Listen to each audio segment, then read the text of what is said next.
Bonjour et bienvenue dans ce tutoriel concernant la gestion des heures dans Excel. Nous souhaitons dans cet exercice voir les formules suivantes, la formule heure, minute, seconde, et puis les deux options que je vais vous parler tout à l'heure, la mise à jour avec F9 et les crochets dans le format personnalisé des heures. Dans cet premier exemple, je souhaite saisir cette heure 8h35 dans une cellule. Donc avec Excel, il suffit d'utiliser les deux points parce qu'autrement vous n'allez pas pouvoir calculer des heures. Donc 8, 2.35 pour 8h35. Je souhaite personnaliser cette heure, par exemple en y ajoutant les secondes. Par conséquent, dans le groupe accueil, je vais dans le lanceur de la boîte de dialogue du groupe nombre et je vais donc personnaliser. Vous avez avec l'ascenseur tout ce qui concerne la gestion des heures qui se trouve ici et vous pouvez prendre un format comme vous le souhaitez, par exemple heure, minute, seconde. Ce que j'avais tout à l'heure c'était heure, minute. Donc je vais prendre heure, minute, seconde ici et je vais ressaisir mon 8h35 et vous allez constater qu'il m'ajoute automatiquement les secondes. Je souhaite maintenant afficher l'heure actuelle, mais uniquement l'heure. C'est-à-dire que moi, actuellement, il est 16h46. Je souhaite uniquement faire afficher l'heure 16. Par conséquent, je vais dans cette cellule, je vais utiliser la formule heure. Je double-clique. Je vais mettre la formule maintenant. Je sélectionne dans les formules à disposition la formule maintenant.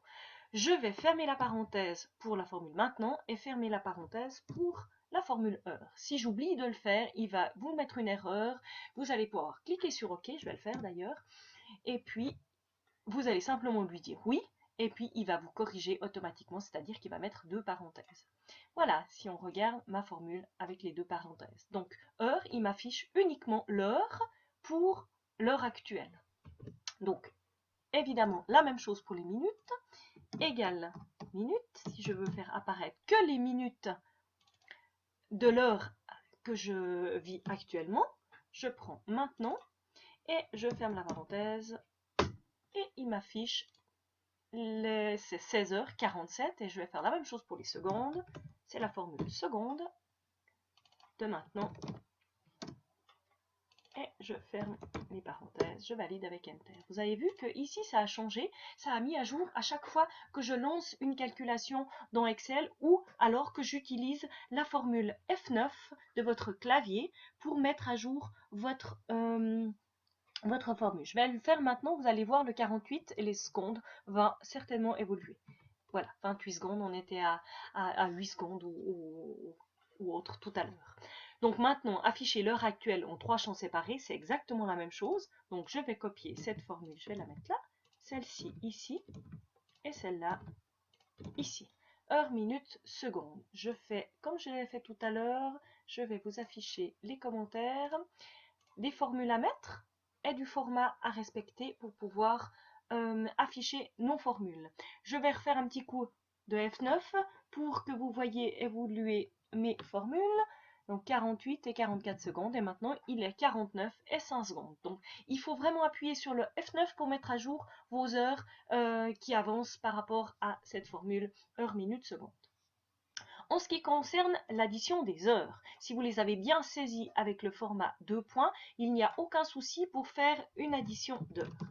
Par contre, une petite spécialité, je prends ma formule somme, ici ça fait bien évidemment plus que 10h30. La problématique dans cet exemple-là, c'est dès qu'on passe 12 heures, il nous faut afficher un format particulier. Ça veut dire que ici, je vais personnaliser mon format d'heure et je vais venir mettre mes heures ici entre crochets de votre clavier.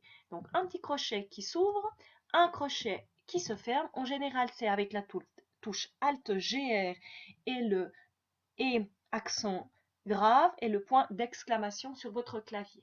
Donc bien uniquement sur les formats d'heures pour pouvoir passer en mode 24 heures. Je valide avec OK et vous voyez que ici il a ajouté des heures et il a continué après 12 heures et pas recommencé au début. Donc attention, bien utiliser ici le format heure avec des crochets uniquement sur le total. Toutes les autres ont un format heure, minute, je pourrais rajouter des secondes si je le souhaite, mais sans crochet. Si je souhaite soustraire des heures, je vais faire mon calcul égal l'heure d'arrivée moins l'heure de départ et je vais afficher ça simplement au format standard sans besoin d'ajouter des crochets puisque ici on ne va pas dépasser les 12 heures.